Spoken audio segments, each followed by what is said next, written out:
Friends, இங்க ஒரு பொண்ணு பஸ்ல உட்காந்து டிராவல் பண்ணிட்டு வரும்போது அந்த பொண்ணுக்கு மேல பெட்ல படுத்திருந்த ஒருத்தர் பாத்தீங்கன்னா அவருடைய போனை வச்சு அந்த பொண்ணை தப்பா போட்டோ எடுத்துறாரு. அவர் போட்டோல எடுத்து முடிச்ச உடனே அந்த பொண்ணுக்கு ரைட் சைடுல உட்காந்துருக்கவர் கிட்ட நான் போட்டோ எடுத்துட்டேன்னு சொல்லி சிக்னல் கொடுத்துறாரு. கொஞ்ச நேரம் கழிச்சு இந்த பொண்ணுக்கு பக்கத்தால உட்காந்து சீட்ல தூங்கிட்டு இருந்தவர் பாத்தீங்கன்னா ஏந்திரிச்சு அவருடைய மொபைலை தலையை பாக்குறாரு. அவருடைய போனை காணோம். உடனே பக்கத்தால உட்காந்து இருந்த அந்த பொண்ணை ஏந்திரிக்க சொல்லிட்டு அந்த பொண்ணு உட்காந்துருந்த இடத்துலயும் இவரு உட்காந்துருந்த இடத்துலயும் பாத்தீங்கன்னா போனை தலையை பாக்குறாரு. அங்க போனை காணோம். இவரும் உடனே அந்த பொண்ணு கிட்ட என்னுடைய போனுக்கு கால் மட்டும் பண்றீங்களா, என்னுடைய போன் எங்க இருக்குதுன்னு தெரிஞ்சிருன்னு சொல்லவா அந்த பொண்ணு சரின்னு சொல்லிட்டு அவங்களுடைய நம்பரை பாத்தீங்கன்னா வாங்குறாங்க.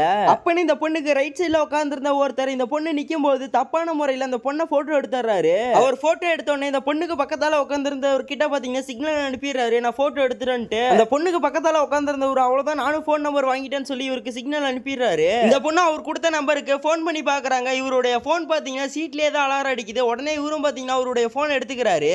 அடுத்து என்ன நடந்திருக்கும்னு தெரிஞ்சுங்காட்டியும் வீடியோக்கு ஒரு லைக் கொடுத்துருங்க. கடைசியில தான் தெரியுது இவங்க 3 பேருமே ஒன்னா சேர்ந்து இந்த பொண்ணுடைய போன் நம்பரையும் அவங்களுடைய போட்டோவையும் வச்சு இந்த பொண்ணை பிளாக்மெயில் பண்ண போறாங்கன்ட்டு. இதனுடைய ஃபுல் வீடியோவை நீங்க பார்க்கணும்னா கீழே இருக்கிற இந்த ஒரு ஐகானை டச் பண்ணி ஃபுல் வீடியோவை பார்த்து தெரிஞ்சுக்கோங்க.